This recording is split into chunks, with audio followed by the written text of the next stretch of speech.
And three, two, one. All right, man. Edgar Brown, bro. It's a pleasure to have you on the show, man. How you doing today? I'm good, man. Thanks for having me. Oh man, it's good to have you on the show, man. I've watched you build FitDrive, and I actually saw like the development of it over time, like just kind of like hearing the word about it. A couple of people I know in the DMZ, like Leon and everything like that, and people also mentioned you before. Reading your articles on Forbes and all these other publications, man, like that's huge. Like, how did you even manage to get on Forbes? That's such a dope look. Thanks, man. I mean, it's been a really long journey. So I think a lot of the things that you may see now are just fruits of work that's been put in over the past few years. And just some of those things have come to light most recently. Mhm. But just it's been a process for sure. Yeah, man. I mean, I think every entrepreneur dreams about being on Forbes. Like, imagine just there's something about Forbes that's just got a stamp of approval, you know? Like, it's like the official place of like the world's richest people, of like the top entrepreneurs in the world doing something. And how did it feel like when you like actually saw like your face on like a Forbes publication? So that's an interesting topic. I think media within entrepreneurship is something that gets a lot of attention because Hmm. you see someone featured in one of the major publications, and then you just assume that that person is at a certain stage, Yeah. where many times that's not necessarily the case. Like a publication can reach out to you for a specific use case. Let's say, like most recently with the features around BIF, it's just the organization, they have their own stakeholders, they have their own outcomes that they're trying to achieve, and they're going to seek out people that Hmm. can fit that outcome. So let's give the example of Forbes. That came through one of my old professors actually at McGill University, who's also a Forbes leadership contributor. Hmm. And his focus is on individuals who are, I guess, excelling in certain areas. So he interviews a lot of CEOs. And so the timing for covering my entrepreneurial journey around the time that I was still at McGill just fit into the types of stories that he was already covering. And so anytime you think about media, you just want to think about who is the person actually behind the publication? What are their incentives to put out a story or to get a feature? And then how can you align what your initiatives are with their actual success in their role? Yeah, Got you. man. How did that change the business once you got featured? Did you get a lot more sales then, or did you not see as much of a result? So that's the thing again. Many people would believe that a feature in a publication drives a lot of actual business traffic. And that's true in some cases. So let's say you get featured in TechCrunch for if you're like a B2B software company, then that will drive actual adoption if you're early. For us, our business focuses on empowering trainers. So we offer a platform for them to manage their clients both in person and remotely. And so the type of audience that Forbes is catering to actually isn't our customer base. Hmm. What it has done is provide a lot of, let's say, social credibility in talking to investors or advisors or warm intros. It's a lot easier to make that clear. So third party, but in terms of sales, it actually didn't drive much. And that's the case Hmm. for most media that you see. Yeah, a lot of entrepreneurs, I mean, to get featured in a lot of articles and a lot of publications, especially TechCrunch and tech, it's one of those like if you're an entrepreneur, like everybody wants to be featured on TechCrunch because everybody reads TechCrunch.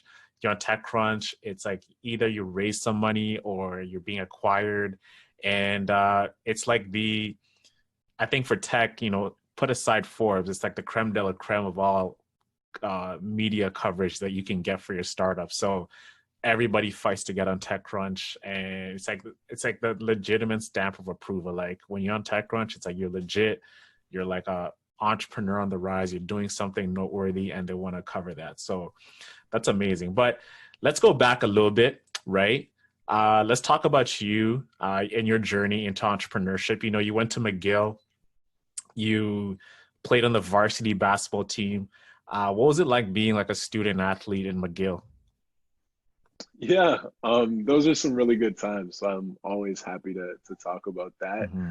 McGill was an amazing experience for me. So I was actually just coming off a career change.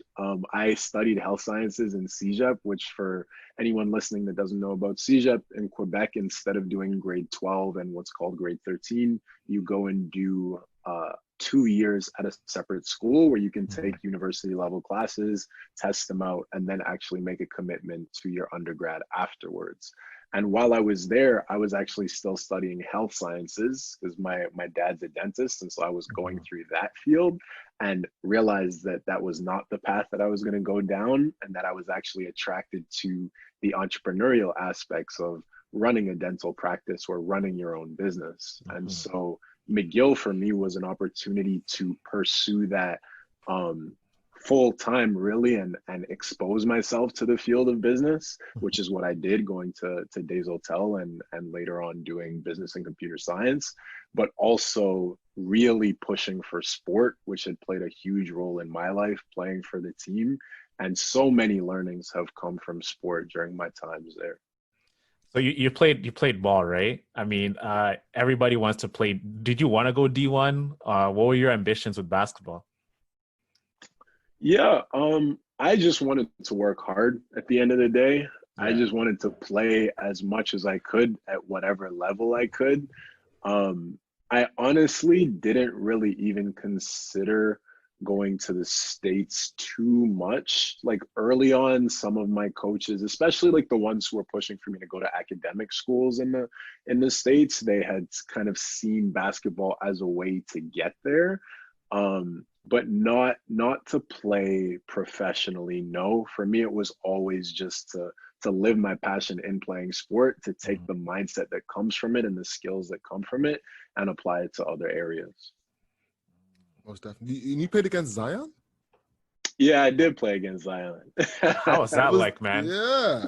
That's huge. You know, like not a lot of people can say I balled against Zion in his first year. You know, it's the only year in college. If you're not a pro, that is. Yeah, that honestly was a surreal experience. So that was because essentially Duke was doing their tour of Canada at the time before he actually started playing. And it was interesting because at that point in time, many people were saying, oh, okay, this guy's performed well in high school. He's bigger than everyone in high school. But when he gets to the college level, that's going to change, where he has to play against bigger, faster athletes. And that tour is when people actually saw how good, not just from like physical tools, but also basketball IQ, passing, dribbling, just the way he moves. And so to be able to play against him in person and guard him at one point in person, I was telling you off camera that I have a video of like grabbing a rebound from him, which was pretty interesting. Yeah. It just really shows you what someone at that highest level is like, and it shows the differences between the levels that exist. And some people are really just built to play that sport, and some people are meant to take all of the other things that I've mentioned that come from it and move to other areas. Got you. Yeah, man. So let's really get into FitDrive. Break down the app to our listeners and what the core competencies of it are. Sure. So FitDrive is an app that makes client management easy for personal trainers and fitness business owners. The reason why we started it, and really the problem that it's solving, is the current structure of the fitness industry, especially pre-pandemic. So if you look at the typical personal trainer, the way that that industry usually works is you do, let's say, an undergrad kinesiology or anything in that field. You get certified through a body like the National Academy of Sports Medicine, and then typically you go work for a gym. And then that gym will take between 50% to 60% of the fee per session, which is why the cost of personal training is so high. It's typically like $100 a session if you're going to a gym like Equinox or further. But the trainer is only taking $40 of that $100 session, right? Yeah. And what that does is that causes a ton of turnover and a ton of burnout in the industry. The churn in the industry for personal training is actually 80% plus, 80 to 90%, because the trainer has to work insane hours in order to cover their living expenses. And so there's been a trend for a long time from working a few years at a gym to going off and starting your own business. And so we see ourselves as FitDrive as the software platform that is enabling personal trainers to go out and run their own business. And that's been the seed. That's crazy, man, because I used to work at Good Life Fitness, and I was working in sales, but I worked there my whole university career as a part-time job. And I used to see how many trainers will just come in and leave, and some wouldn't even last. So for example, Good Life, right? Before you even start, you got to get your certifications, but then there's prospecting hours that you have to do. And then once you get past your prospecting hours, you get your actual hours. But even as you're prospecting, you're not even getting paid for those hours. So some trainers will be there and they're not really being compensated the right way to get their clients. So a lot of them are new to the business. They don't even know how to really prospect. A lot of the people who go to the gym are regulars and they know their trainers, they know who they're working with. So getting your first client is extremely tough. So I can definitely see what you're trying to do. And honestly, seeing that from my first hand, I can totally understand how that pain is, because a lot of them, more of my friends, that express to me how they feel. So you're building FitDrive right now. Let's talk about your background, right? Going into building FitDrive. Have you study computer science and business. Why did you choose to combine both of them? And what is your background in fitness that you've come into this app with right now? Yeah, so let me touch on the background in fitness. So prior to playing ball for McGill, fitness was just a huge passion of my life early on, and it started actually when I was diagnosed with a stress fracture to my spine in high school. And that was super tough for me, as any injury is, both physically, emotionally, mentally, but that really served as the foundation for my life in terms of coming back from that and taking the mindset that I applied from coming back from injury and taking it to other areas, taking that short-term action towards a long-term goal. And so when I was thinking for ideas of starting my own business, fitness was just a natural fit. And later on, I actually got certified myself as a trainer through the National Academy of Sports Medicine. And then from the tech side, I've always just been interested in technology and finding new ways to do things, which is why I ended up minoring in computer science. And I took some business analytics classes as well, as it had just started as a concentration. And so I was actually recommended, and I applied for this program at Stanford, where I was able to take a class in tech entrepreneurship. And the mindset behind that was, okay, so I know I want to start a business. I know I want it to involve technology. Let's go to the place where this is actually being done, so I can learn from the best instead of kind of being limited there. And so that was about a year and a half ago. And in that tech entrepreneurship class, I was actually able to meet one of my co-founders. Our project was based on fitness and technology, and we were working towards building an app, which pivoted and eventually became FitDrive. But my co-founder, Milena is her name. She was coming off 5 years of experience working in product and marketing at a few different tech startups, and one of them was also in the physiotherapy space. And so we just naturally clicked. Then she moved back to Canada, and we met our last co-founder, Carter, who was doing a double major in physiology and computer science at McGill. So again, that shared passion for health and for fitness, as well as the technical background. And then we moved into the Next 36 program last summer, an early stage accelerator, and then moved into the DMZ. So that's been the full story to date.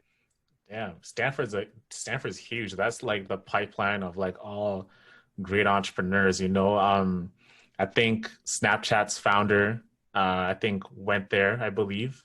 Yep, Evan Spiegel went there.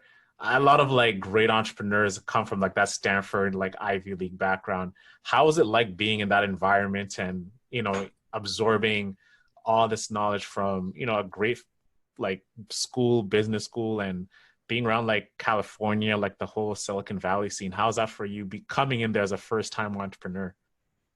Yeah, honestly, that was huge for me. So I would say that was one of the biggest turning points in my life, going from just having an idea and being passionate about it to understanding that you can actually make something happen if you apply yourself and if you put yourself around the right people. And so coming from Canada, which typically, especially Montreal, which typically has a more conservative mindset when it comes to things like this, Stanford or Silicon Valley as a whole is the opposite. So they have a culture around failure and a culture around giving first, that if you are an aspiring entrepreneur, you have an idea, you're looking to get feedback, you're looking to connect with anyone, people will gladly introduce you to whoever they can to help you get off the ground, because that's just ingrained into the culture. And at the same time, they force you to think bigger, because one thing that they really say at Next, that's actually the reason why Next exists, is the difference between the GDP per capita of the US versus Canada, and why there's a big gap between that. And they say that the difference between that is because of the amount of unicorn companies that are being founded in the States versus Canada, even though we're right next to each other. And the reason behind that is not that the US has more talent than Canada. It's really just that if you take an equivalent student at a school like Stanford versus a school like McGill, the McGill or the U of T student or the Ryerson student, for example, will most likely say, if you have, let's say, a talented technical student, they'll say, oh, I want to work for Google, or I want to work for Shopify, or I want to work for Amazon. Whereas the American student will say, I want to start the next Google, I want to start the next Amazon, because they're surrounded by people who have done these sorts of things before. Whereas Canada, we've been limited in that to date.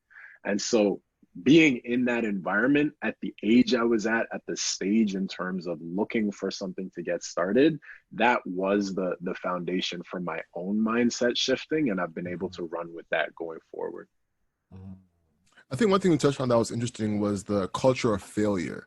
You know, we don't really touch on that as much. You know, it's usually the culture of going for it, but we never really talk about the culture of being able to fail and bounce back. I think that's one thing Americans really embrace, whereas I'm not sure if that is as embraced in Canada. You know, it's kind of embraced to go, if you fail, go get a job. You know, it's not really ingrained in you to fail and try again, you know. So that's a really interesting point you made. Well, also, when it comes to those like unicorn companies, usually those are founded by someone who's second time or third time founder, where those ventures may or may not have worked before. Because at the beginning, it really is just you're learning how to start things, like learning how to hire, how to write code, how to ship product, how to market, all of these things that you can then take those learnings and apply it to the next venture. And you're just so much further ahead than if you were starting off from scratch. And that is the mindset there. Okay, this doesn't work, then let me move to the next thing, as well as the typical model for VC in general. So VC, like, I think it's like 1%, if you look at their investments, will end up making up like the vast majority of the return. And so they actually expect most of these companies to fail because those are the standards in the industry. But that's just not something that's generally adopted in Canada. Yeah, man, that's so true. Like even like the VCs, I read like one time a quote from a VC from Sequoia Capital up in, and they're like saying, you know, we invest in like 20 startups and we know at least like 18 of them are gonna flop. One might IPO and one might return, and then the one that IPOs gets them like $600-800 million in return, because they end up like performing well over like a certain number of years. So that is big. Going into, you know, back to FitDrive, right? So you got the idea, you, Carter, Milena, you all come back to Toronto. What was the hypothesis you guys had coming into build, like with FitDrive, right? You had the idea. How did you go on about executing it and proving your hypothesis was right and proving yourself like trainers do need this platform more than anything? Yeah, so it's definitely taken a while. And again, with that same culture of failure, any entrepreneur will tell you that the first version of the product that they build will not be the same product. that they actually end up moving forward with. So just the concept of the lean startup by Eric Ries, you want to put out an MVP, a minimum viable product. You want to test it out with real users, get real feedback, and then iterate and move forward. So for us, our first thesis, it has always been around the problem of remote training and giving a platform for the professional or the influencer or the trainer to run their business. But we've tried a few different types first. So we had started out actually with fitness influencers, because one of the people who I had been in touch with at Stanford was a fitness influencer herself. And we were trying to connect that fitness influencer with their fans. So give a platform for them to have their fans subscribe, let's say, to a fitness program remotely. And what we learned from that was that the engagement at the end of the day on some of these fitness influencer subscription platforms isn't as high as you might think, even though they have a certain amount of followers. Usually the influencer model, I used to intern at an influencer management company, so I was in this space for a little bit, but it works because the end user is willing to take an action. So let's say they're willing to buy merch, or they're willing to get this protein powder, or especially beauty and fashion is where it works the best. They're willing to buy the makeup or whatever the piece of clothing is. Whereas fitness is different, because the end user doesn't necessarily want to work out. They know that they need to, but they won't necessarily do it unless they're working directly with the person. And so when it comes to those types of platforms, you end up having issues in terms of retention and churn. So after launching that first version, we had actually moved to a different version of the app. At that point in time, it was called FYT. And that was a platform where a user could perform a streamed class from that trainer. So more like on-demand fitness videos that were pre-recorded, because our thesis was that this would be more dynamic. And that worked for a little bit. So we had about 300 users on that version of the app, and that we had a little bit of traction with. But again, the fact that it was not a direct relationship, that it was essentially dependent on the end user to interact with software as opposed to connecting directly with the trainer, was still an issue in terms of repeated usage, and understanding that their alternative was just to go on YouTube and stream the same video on YouTube. And so making those conclusions, our next step was, okay, now we know that when it comes to fitness, the biggest thing is the relationship between the trainer and the client. And that software can only come in to help that in terms of automating tasks or in terms of making that easier. But at the end of the day, it comes down to the relationship. So when we moved into the DMZ, we went back to square one and realized, okay, we're going to go through this map. What are the actions that a trainer working with a client would have to take, regardless of whether they're using software or not? And then how can we automate those or provide a 10x solution to the trainer to work with their clients, which is where we get to today. Interesting. And you actually became a fitness trainer as well, right? To test the product out? Exactly. So that's the other thing. When you're building out any product, honestly, but especially when it comes to tech, you really want to make sure that you're solving a problem for yourself. Otherwise, you'll end up having difficulty seeing the differences between whether your product is actually solving a problem or not.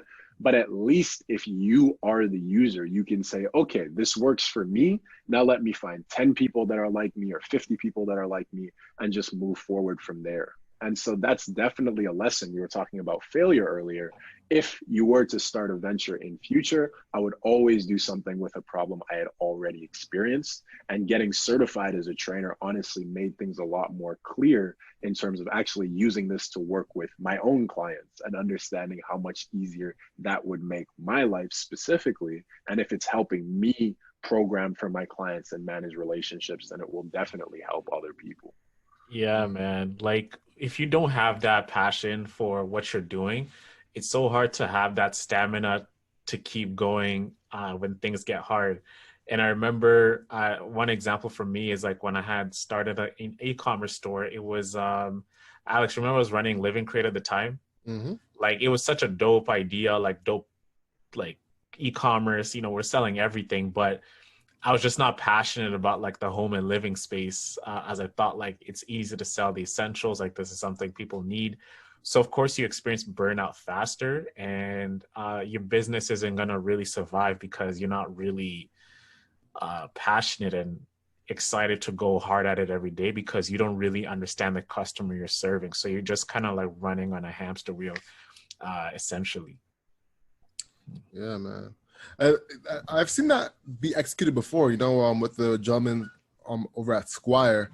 I know they became barbers just so they could experience the barbershop life and see how they could properly fit their app around the barbershop experience. So kudos to you for doing that, man. That's actually really interesting. So I was doing office hours with Michael Siebel from Y Combinator, because Oh, no way, man. At one of the schools. Yeah. And he referenced us to Squire as a story to kind of map our own entrepreneurial journey after. So it's funny you mentioned that. Oh, that's hilarious. Wow, you got office hours with Michael Seibel? You have to hustle any way you can, man. You just gotta get it better than people. What was that like? So he offers office hours, or YC office. So Y Combinator, for anyone that doesn't know, it's one of the best startup accelerators in the world. So Michael Siebel, who's the former co-founder at Twitch, he's one of the he's the CEO now. He was one of the partners. Now he's the CEO. And so they go around doing office hours at a bunch of the universities, especially in the States. Back to the question about Canada versus the US. So he was doing them at MIT. And my brother happens to be there right now.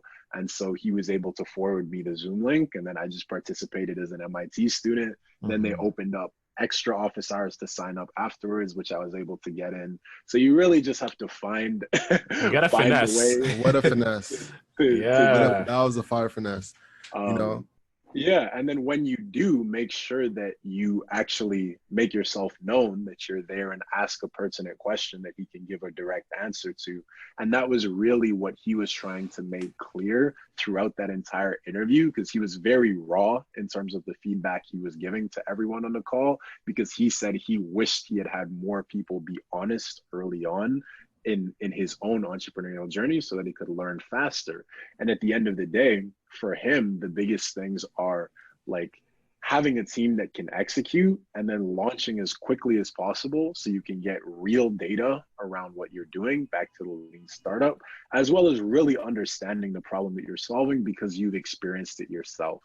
And those are lessons that carry to any entrepreneurial field. That's big. Is there anything else that you learned before we move on from this? I learn from him in every conversation. He's definitely someone that I look up to in terms of what he's doing. But those I would say are key, and then just focus as well. So he also teaches at YC Startup School, and he has, I believe it's a talk on product and on metrics, and just understanding, like, you can be spending time on anything, like let's say as an entrepreneur, but understanding what is the key metric that's important to your business and what efforts are you doing on a 2-week cycle, whether it's development, building out features, or talking to as many users as you can. But how are you spending your time, and how is that actually driving the success of the business, instead of doing all the other like multitude of things that you could seem like work but are actually wasting your time. But there are tons of lessons. I could go on. Got you. So what's the business model of Myfitdrive? Yeah, so right now the way that it works is the trainer pays us for access to the platform. Their clients get access to it at no cost. So a monthly subscription model, depending on the amount of clients they're training. We're currently working on adding payment processing as well. So that'll be out next month, which means that the trainer will be able to bill the client for their services. And the biggest thing here is that the trainer can bill a monthly subscription. So back to your point earlier about the model of training, there's a lot of work that goes into it that usually the trainer does not factor into their price, because they're only charging per session. They're charging per hour. Whereas what you can do by using software and just structuring the offering that you're giving is saying, okay, I'm going to give you as a client X amount of sessions per month. These could be either in person or they could be live over Zoom or over FaceTime, whatever the case is. I can also send you programs now through our app. You can build programs, you can upload and edit exercise videos, and you can send that program over to your client. So that means they don't always have to be with you to perform a session. And then you can also factor in things like consultation calls or nutrition coaching or whatever those added value services are, and then bill that on a monthly basis. And that allows your income to be more sustainable as a trainer so that you can actually scale beyond the 9 to 5 grind of just fitting as many hours in as you can per day. So I really want to, kind of like push back on some thoughts I have, right? So for example, I, as a trainer, I have the workouts and et cetera, and this is remote, right? How do I, as the client, find, what if I don't have the equipment to use, because usually I meet you at the gym? What if I don't have the right equipment and the tools to really execute on, what the trainer has told me? So again, our app is used in both cases. So if the trainer was training you at the gym, they would use it as a record keeping system. So the trainer has access to the same record that you have as a client. So that means you can perform the workout, you can keep track of it, and then when you're on your own, you can send that workout to complete. When you're saying that it's purely remote, so let's say during COVID, everyone's been in home, then that means that it's the trainer's responsibility to design a program that's body weight based. And so the trainer, using their background, can design a program that mimics what you would do in the gym, but using body weight or using things that are commonly found around the home, which is part of your role as a trainer to begin with. And so again, it's not really about the software, it's about the relationship and how can the trainer best provide the best program or the best routine to their clients based on their specific needs. Okay, got it. Got you. So there's a chat system in the app as well that lets you communicate back and forth, send videos, et cetera, et cetera, et cetera.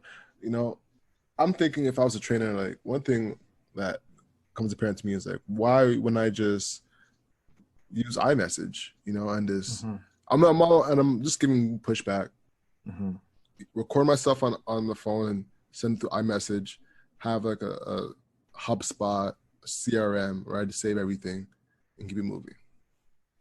Yeah, and that is what some of them have done, especially pre-pandemic. So again, if you look at alternatives, you can use Excel spreadsheets for your programs, you can use email for your messaging, you can use links to YouTube videos for your demonstration. But then how is that actual experience as a client if you're getting sent things from all these forms or all these sources? From an administrative perspective, how do you keep track of all of your clients when you actually want to scale, when you have 10 of these people and you're doing back and forth emailing and YouTube videos and all of these things? So the first thing that our trainers who are using the app to train their clients have said is, number one, this is far more professional than anything that I've done before. And it actually allows me to charge a premium instead of doing what I was doing before, because the client can actually see the value that I'm providing them. So that's number one. And then number two, on the administrative side, the time that you would spend between all of these different platforms and keeping track of everything versus one, you may as well take that time and spend that training more clients instead of being bogged down in the details. So those would be the answers. Okay. Got you. No, it's genius, man. That's great, man. And like you and in your team, you came up with the idea to really go build this up for clients. What are some things that you thought your user, your trainers are gonna need, but you went to them and they said, you know what, Edgar, I don't think this is the best thing for me? What is that one thing that you thought that you're so hung up on that ended up being like unnecessary in the platform? Yeah, that's an interesting question. I think our mindset has really changed towards just every week. So let's talk about like product management. We make sure that we speak to our like paying customers and make sure that we listen to them in terms of the problems that they're having, whether that's with our app or not. And that's actually what drives our product decisions. So it's not necessarily that we go and we brainstorm ideas, it's we listen to problems they already have and then try to optimize them. So one of those, for example, would be like, let's say the whole Zoom movement. So one thing that we easily could have done is gone down the path of let's build the best live training software that exists as a Zoom alternative. And then we turn around to our users and we say, okay, like, would this be something that's interesting? And they say, no, in fact, I actually like using like Instagram live chat to actually host the session because that's more consistent. And if you guys did Zoom, it would honestly be very similar. So you may as well just use what you're good at, like focus on the professional side and the administrative tasks. And then if you have to integrate with any of those, sure, do that down the line. But understanding what features are actually driving value and what value they're driving for your users, that allows you to save a lot of time in terms of, let's say, product development. That's big. That's big. A lot of people think that, hey, I'm just gonna create the new version of that when Instagram already has that, you know. Right. That's a fact. So one thing you're doing is, you know, you're serving a community with your app. How are you fostering new relationships with them to educate them about it? Yeah, that's a great question. So especially during COVID, we quickly realized that there's an education gap around online training or using digital tools as a whole, because traditionally it's an industry where there wasn't much innovation. You could get by with your notes or your spreadsheets when you were doing stuff purely in person. And then when it all moved online, people were looking for sources of information. And so what we started doing right away is providing as many resources as we could, starting off with our Facebook group, which has grown now to, I believe, 200 members over the course of 4 months, where we would just put out free content around online training and use as a base to relay with people. Then we created a full online training guide. So it's step-by-step, everything from finding your first clients to pricing to using tools, including our software and beyond, to run their business. We created that. That's available for free on our website if you register for our email list. And then on Instagram, we created an interview series where we would bring in, similar to this podcast, we would bring in gym owners, fitness business owners, fitness influencers, and trainers, and interview them about how they were adapting to the pandemic and how their strategies were. So really just building community organically and trying to be as helpful as possible to the people who are navigating these issues. On how many customers have you acquired, if you don't mind sharing? Downloads were 150 plus right now in 4 months. That's not too bad, man. And are you paying to acquire customers, or are you just like still in the organic phase?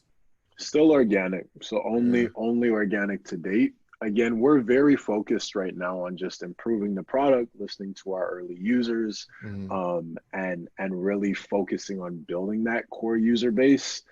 Paid acquisition is something that really only comes later down the line, which back to those questions around like failure and what you should do after having learned something else. Yeah. Many people will say, just when you're trying to reach product market fit, focus on product market fit.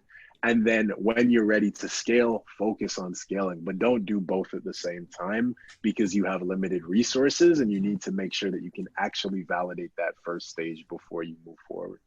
It's like that, you know, Paul Graham, right? He wrote that one essay, Do Things That Don't Scale. Mm-hmm. He was saying like, you know, and essentially you're doing it. It's the things that you don't think are going to scale actually end up helping you. And he references the Airbnb story, how when they're in YC, they were asking themselves, you know, what's the difference between like a 1-star experience and a 2-star experience? So that when they'll go to a guest or maybe someone who's a host and say, okay, what's the difference between a 1-star experience and a 2-star experience? And then they go to the same thing to a guest and they'll try and get their host to do these experiences to get them more bookings. So they go to New York, they go to every host and say, why did you sign up for this? What did you like about it? What didn't you like about it? And this actually changed the whole business model. It changed the way they structure their whole business.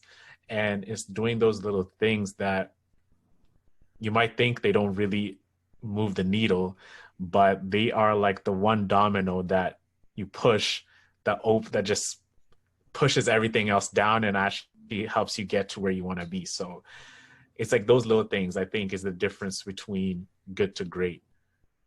Definitely. And you'll see that in the stories of the most successful companies, that the reason why they became successful is they actually built something their users wanted. Mm-hmm. And they did that by focusing all of their time and energy at the earliest stages on listening to them and making that initial core user base happy.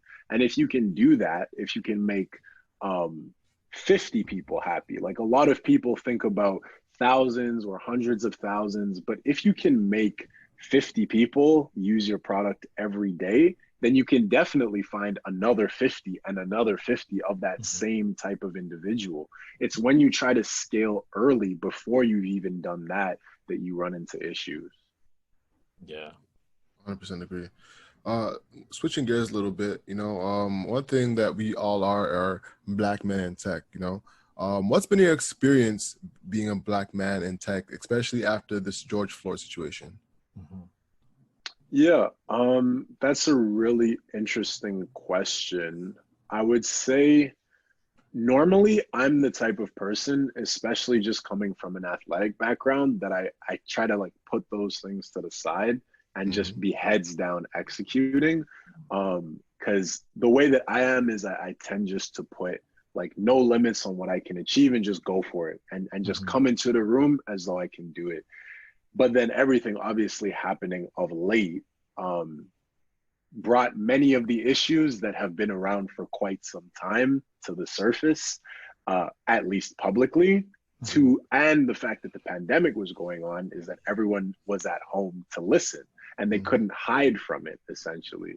So I'd say navigating, especially the George Floyd incidents, for me and for many of the Black founders that I'm close with, was tough because they had to manage their own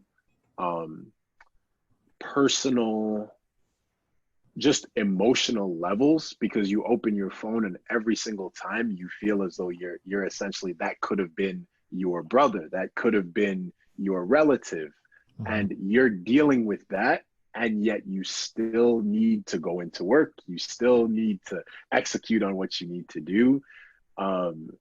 And so it was tough. It was definitely tough. And what I did to kind of mediate that is two things, actually. So thankfully, again, we're a part of the Black Innovation Fellowship program at the DMZ, which is a group of 8 to 10 startups or co-founders of startups that are working towards building technology-driven ventures. And so we have, one of the things that we have is this Founders Anonymous, where we go and discuss just anything that we need to talk about in terms of shared experiences. And on that day, we were just able to vent to each other about everything that was going on and kind of get through that together. And then I did the same thing with a group of my friends who are also related to the field, like black individuals in business, whether it's finance, consulting, or tech. They're in that as well. And so we were able to share what we were going through together, get through that as a group, and then go back out and do what we needed to do. Yeah, man. We did a podcast called Being Black in America. It's like a 2-hour podcast where, for the first time ever in these type of situations, of course you've had other shootings like, Philando Castile, Eric Garner, Michael Brown, but I don't know, for this one, man, it really hit different. I remember like even just trying to work, it was so hard. I mean, I was sitting on my table, my desk. I couldn't concentrate just because it was so painful. Like, I don't know what it was. I think it was like a mixture of the pandemic and also nothing was happening. There's no distractions, there's no sports, there's nothing to really give you an escape. So you really have to deal with it right then and there.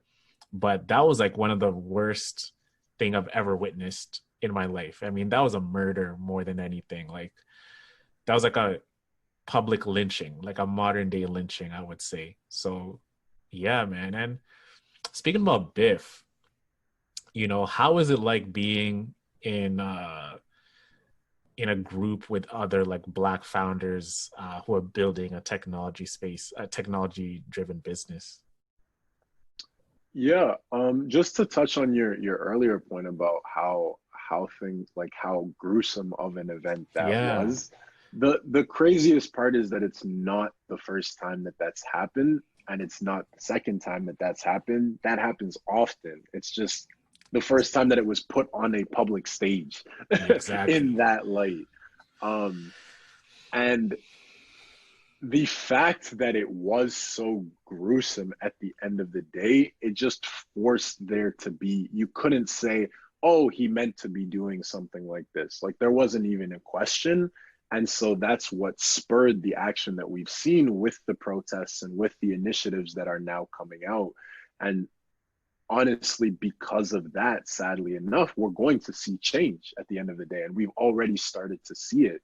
So let's say the Black Innovation Fellowship. So around the same time, they actually launched a $1 million funding goal to expand the program and to give access to more Black entrepreneurs so that they can also get access to the DMZ and the different supports that we have. And within a week, they achieved 400K of that $1 million goal from other entrepreneurs who wanted now to support the cause, whereas before maybe that may have been difficult.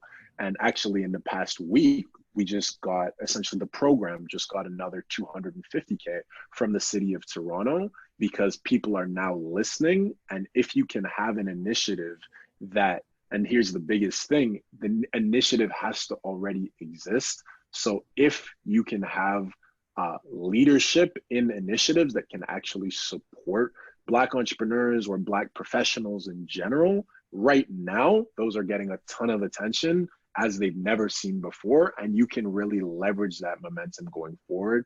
Whereas in the past, you may not have had the same impact or same experiences. Without a doubt, man. Without a doubt. Man, shoot. Actually, I was gonna touch on something about basketball, but I was like, I don't even want to go there. You know what I'm Yeah, saying?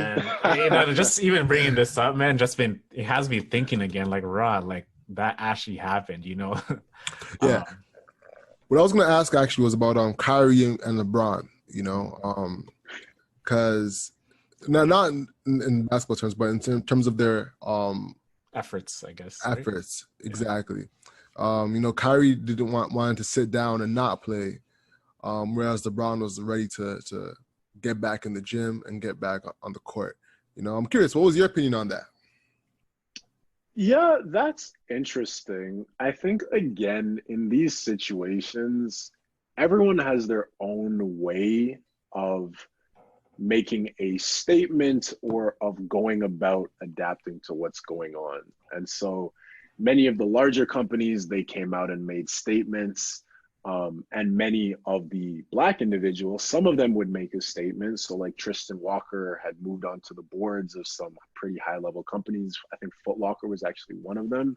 Mm-hmm. And then you have The Shake people, Shack, right? yeah, Shake Shack as well. Yeah. Both Shake of them, Shack yeah. as well. Mm-hmm.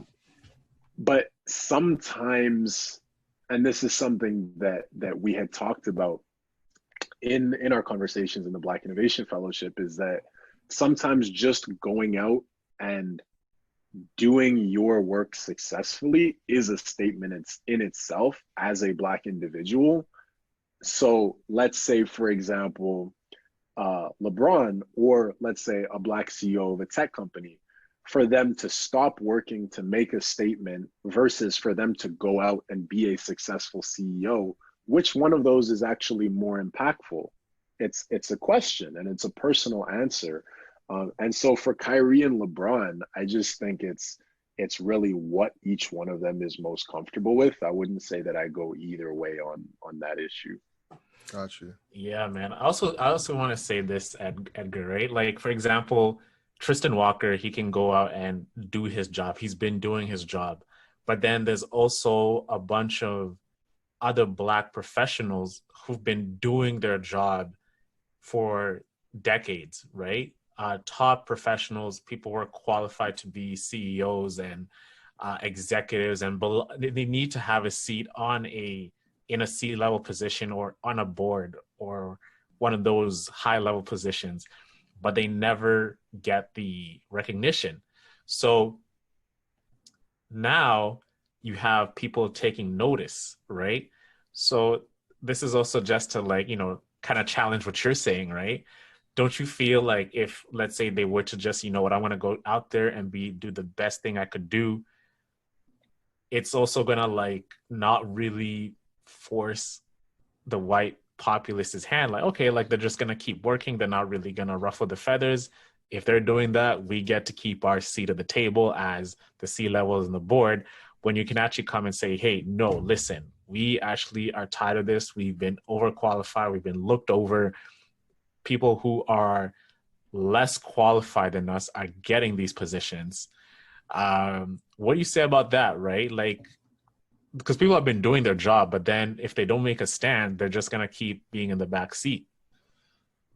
Yeah, that's an interesting point. I think at the same time, though, so let's talk about an initiative like the Black North Initiative from West Hall. Yeah. Yeah, so that was an effort to get a certain percentage of the workforce for these companies. So the CEO is actually making commitments to hiring or maintaining Black individuals, both like hiring within their companies, but also within executive positions.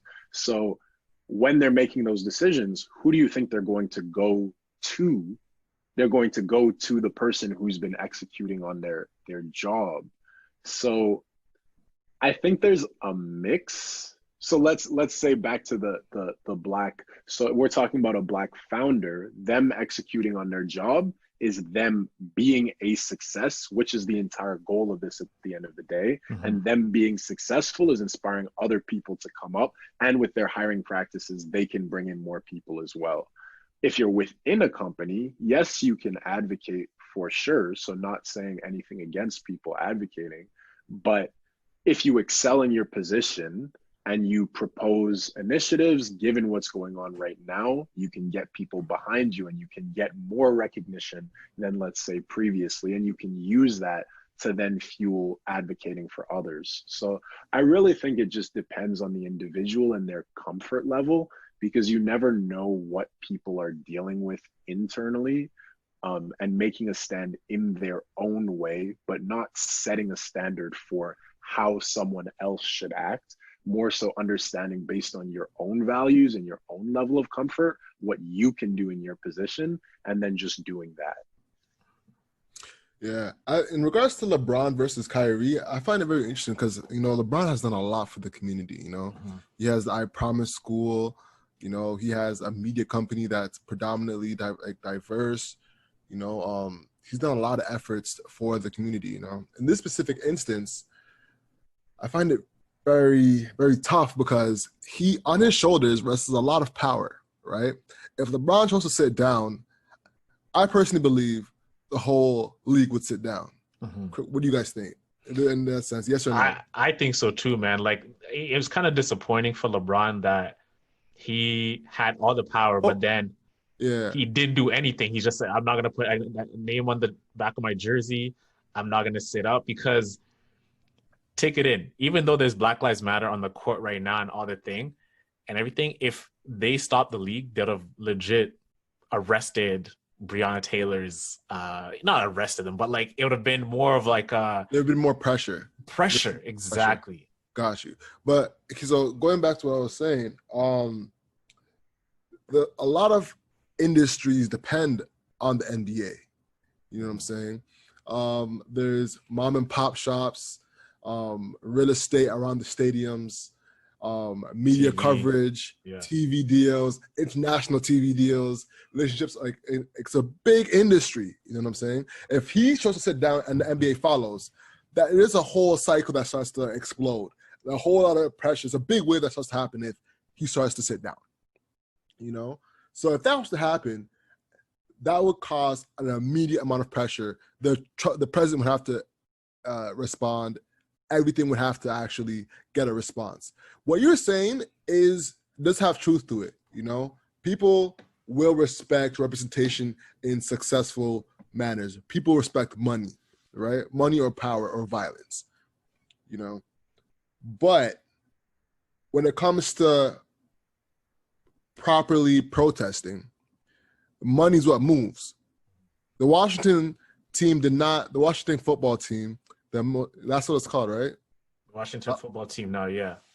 I'm not good at sports when it comes to football. Football's not my shit.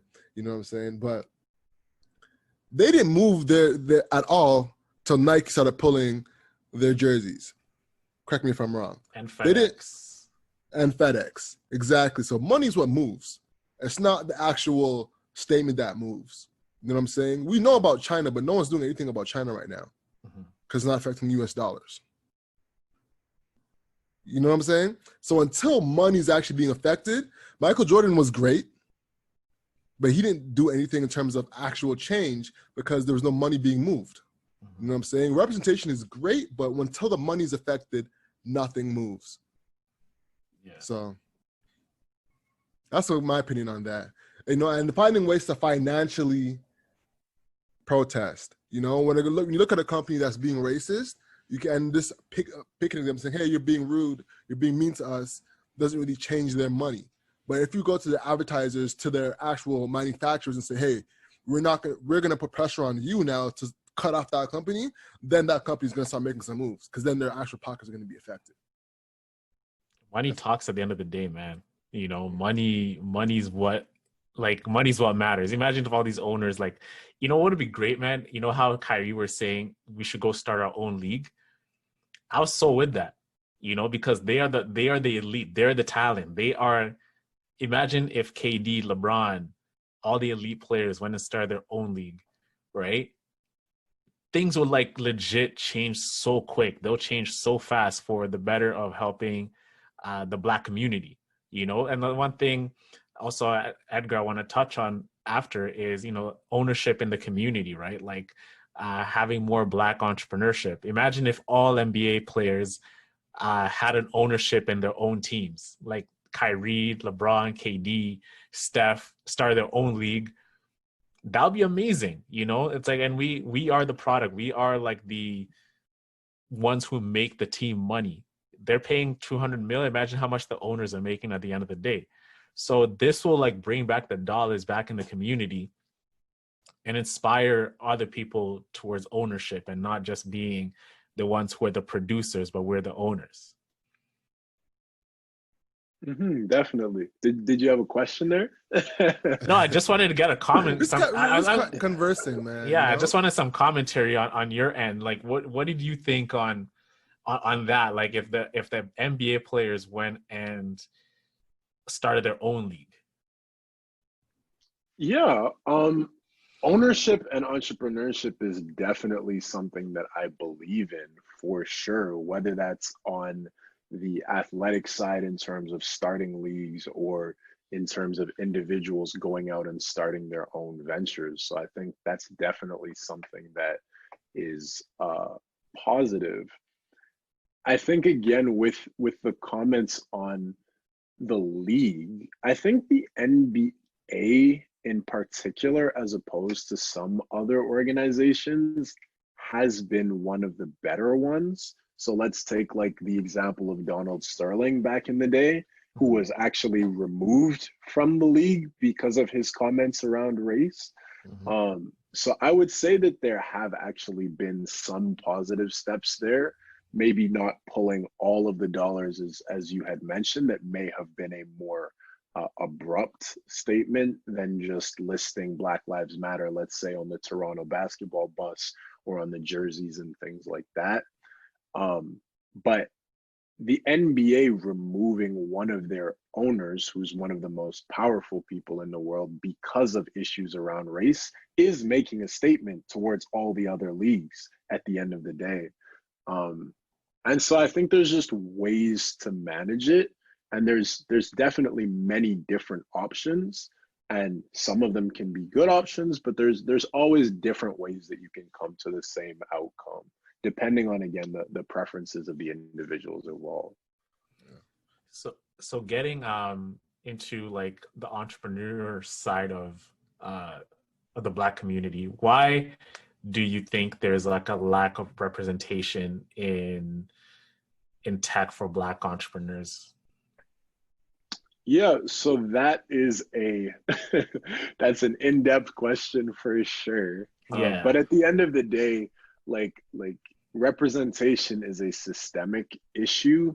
So many people wonder around like what why is the product the way that it is? It's because of the way that the system is. So Mhm. tech is typically a field where it takes, let's say, uh, high-end university level education in specific fields to get to. So then how many of those individuals were in the universities to begin with?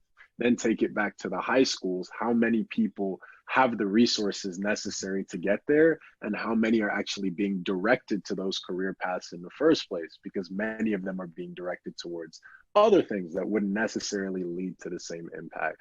So essentially, what we were saying for some of the Black tech founders specifically is the hurdles that a Black founder in tech would have to go through to get to the same place as an equivalent Caucasian founder, let's say. They have to get through so much more and develop so much more grit and resilience that naturally you just end up with less at the end of the day. And then that goes back towards investment at the same time. So investment and entrepreneurship as a whole is highly dependent on network. And so let's take Silicon Valley. The reason why Silicon Valley has had so many issues around diversity is because, let's say we take that prototypical Stanford founder who goes off and starts their own company. Well, when they look to hire, who are they going to hire? Their same circle of friends, which probably look like them. Let's say it becomes successful. Well, they're probably going to garner investment from the same circle that look like them. And then when they invest at the end, let's say the IPO, they actually become successful. Who are they going to invest back into? Well, it's their same network. And that just keeps rolling over and over again until you get to a point where they're disproportionately less than that same type of individual. So back to the idea of ownership, the way to get around that is by having individuals, like Black individuals who become successful, investing back in the next generation. And your point on money talks, at the end of the day, if you can put capital into early stage ventures led by tech founders, those will eventually scale, and then they'll put their money back into the next generation, and it'll just keep moving forward from there. Yeah, I couldn't agree more. Also, I think, like the marketing for being Black in tech isn't the strongest, like there wasn't, for me personally, I feel free for y'all to speak. In high school, there wasn't really like not a tech entrepreneur that I was like, him, I couldn't wait to be him, like there's not that representation that we see, and our thought, what we see become our thoughts, and our thoughts become things, so I think representation in media makes a big difference as well. And who we see as pathways to provide for our families is a big gap in when it comes to getting those group of maybe 100 Black kids. It might be someone who's actually interested in calculus or something like that, and math and science and whatever. Exactly. Yeah. And then he may find his way into tech organically, but there needs to be a guy who's actually like, all right, Tristan Walker's there. How do I get there? You know what I'm saying? Like exactly. me personally, like I saw Boomerang and saw that he had an ad agency, even though he did whatever in that movie. I don't know if y'all remember it, but I was like, oh, all right, that's the lane, man. I didn't know that's the lane. You know what I'm saying? And then I started researching into, okay, that's the lane I could take and to become a fly Black adult, Yeah. So yeah, I think the marketing there. A lot of representation is in there. I mean, everything as a thing of Black kids, especially growing up in North America, like me coming from Kenya, I mean, education was paramount, right? So I knew I had to go to university. I had to study hard. I had to get great grades. I mean, that was like no question. But coming in, I can look at it, and we spoke about this in the Being Black in America episode, is like all you see is like entertainment or sports. I mean, that's the only way out. And Edgar, one of the things you said is systematic racism and oppression is one thing we also spoke about with the housing, Jim Crow, and not getting the best education and opportunity. So you don't have access to the math and science that can get you to Stanford, or the exposure to computer science that can get you to build that app idea that you have. You're getting the worst. You're getting the crumbs while they're eating the good food, and you're getting like the crumbs, right? And legit, I mean, figuratively speaking, that's actually what happened. Like, you eat the worst food, you have the worst surrounding areas, and this is what happens. I mean, for me, I kind of came into the tech space just by solving an itch to my own problem with the sneaker deck idea. I was at Ryerson, did the business program, but in high school, no one said take coding classes or do computer science. I mean, I had to go and teach myself these things, like through code school, and sign up for those classes just so I can understand how to do these things. But it needs to be part of our culture. It needs to be part of, like, hey, when we have our kids, our sons and daughters, like, hey, take a math route, take a science route.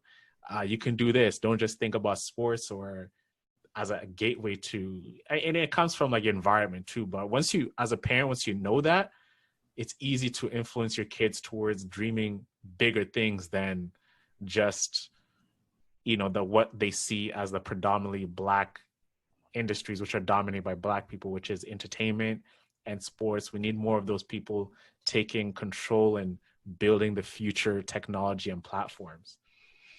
Yep, exposure is key for sure. Like, you need to be able to see someone that's doing something in a position that you can aspire to be, especially early on. And that's why people like Tristan Walker, like Michael Siebel are so important, because they prove that you actually can do it for that young Black person with an idea and they don't really know what path to take. They can look to a person like that and figure it out. And the other thing is really, as you said, being present in the community on a grassroots level. So let's take the example of sports we were talking about. For many people growing up, even when I played in this organization called Red Rush. They're a basketball and leadership program where they use sport along with community service and leadership activities as a vehicle to move on to the next step. And if you can go to on the grassroots level when people are still learning about themselves and exploring opportunities and give those options, like learning to code or like learning marketing, or having examples of people that they can relate to in those stages, then you'll definitely be able to inspire a generation of individuals to move forward towards those fields. Without a doubt. Working towards wrapping up, man. One thing we want to make sure we cover is raising money. You've been able to raise money in your business. What has been some key elements that you could give our listeners as advice when it comes to pitching and raising money and building a relationship with a VC or angel? Yeah, so the first thing to make clear is we have not actually raised angel or institutional yet. That may be coming very soon, but not to date. The capital that we've raised has been through the accelerator, so Next Canada, as well as the McGill X1 accelerator, so more on the grant funding side. When it comes to raising money, though, at the end of the day, number one is building relationships early on before you actually need them. And that's something that I would recommend to anyone getting started. Investing, getting investment is similar to finding a co-founder. You're entering into a long-term relationship or partnership with that person. And at the end of the day, it's going to be an issue of fit between them and you. Do they believe in you and your ability to succeed, in your ability to execute on this opportunity? And do you believe they're the right person that can actually help you get there beyond the capital? So that's the first thing. And then also storytelling. So learning how to tell the story of you and your company when it comes to the problem that you're solving, when it comes to how your solution is unique, when it comes to the timing. Why has this not been done before? What makes it different this time for all the other companies that have tried your idea already? Why is this different now? is the market actually big enough? Because when it comes to VCs, as we mentioned, they're looking to have one company having 100x return that covers for the rest of the portfolio. So you have to be sure that you're actually building a business that is built to attract capital, or maybe it's just built to bootstrap. And then at the end of the day, your team, because they're not just betting on you, but what team have you been able to put together? Who is that core co-founding team that regardless of if the product changes or the market changes as it grows, you have a team that can adapt to that and actually execute on it. I couldn't agree more. Couldn't agree more. How do you, man, I always find it challenging when it comes, people say, "Let's build relationships. Let's build a relationship." You know? just go make a relationship with a VC, you know, like, and you know, the thing is one of the first things it's, oh, this is an example you see a lot, Edgar, right? Is let me pick your brain on something, you know, let's go for coffee. You know, I'm sure all these guys are getting a lot of coffee requests, and I'm sure they have their own coffee machine. They're like, I'm stuffed with coffee, right? What are some ways that, you know, as Alex said, I know he already asked a question, but I just wanted to add a commentary in there. Like, how do you do it? Yeah, so what you said is very true, especially VCs are always getting requests for coffees or for meetings or quick phone calls. At the end of the day, building relationships comes down to value. So what value are you giving them? Not what value can they provide to you. So let's say the coffee example, if you're asking to pick their brain, you're asking them to tell you about something that they know. You're asking for value from them. But what can you give? And many people think that because you're not at the same stage as them, you can't offer value. But I'll give you an example of something I did early on in my career. So when I was still at McGill, I was the co-president of the McGill Entrepreneurs Society. And what I would do is reach out to McGill alumni entrepreneurs and invite them to speak to the students. And it's actually a great opportunity because many of these people had graduated and had wanted to come back and give, but just no one had reached out to them. So I was able to offer value to those people, to have them come in, to have them speak. And some of those people have been instrumental for me in terms of introductions or future conversations later on. So that's one example. During Next, so Next is really interesting because they put you in front of some incredible VCs, angels, etc. They come in all the time as guest speakers to the classes. And the way to stand out there is, again, they're in front of thousands of entrepreneurs.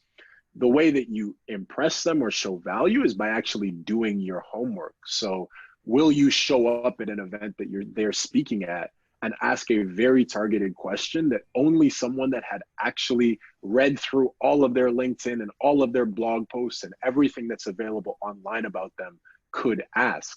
That shows that you're serious, and that shows that you value their time. And that question alone is enough to follow up on, connect with them on LinkedIn, and then book that future call.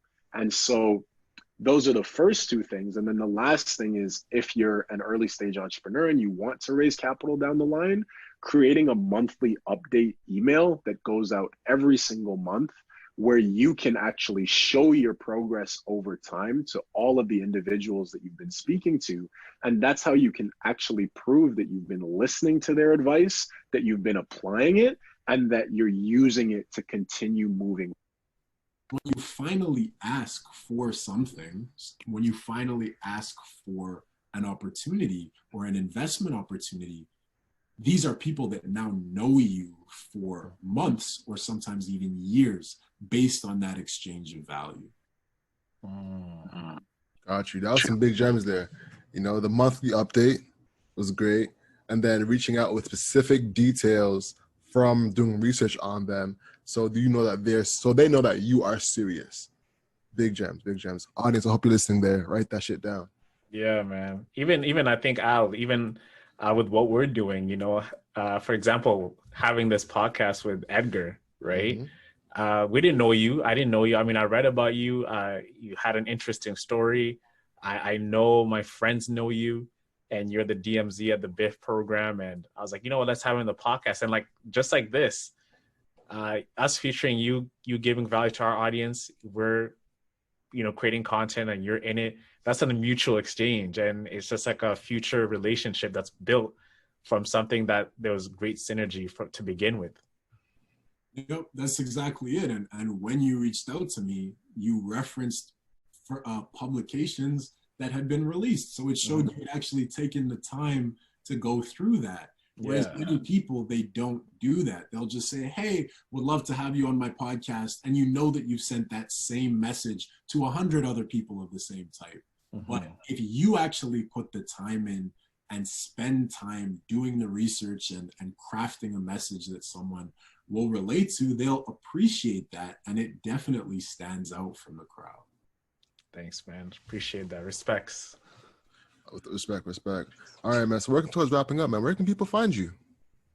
Yeah, so people can learn more about FitDrive on our website. So that's just myfitdrive.com. We're also on the App Store at FitDrive. Instagram is at Myfitdrive.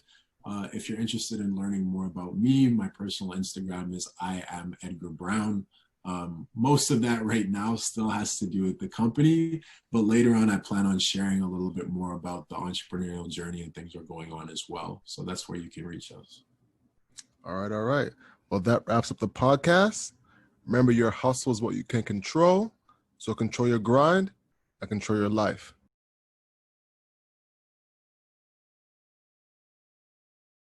Thank you for watching that video. To see the next video, click right over here. And to subscribe, click right over here. Peace.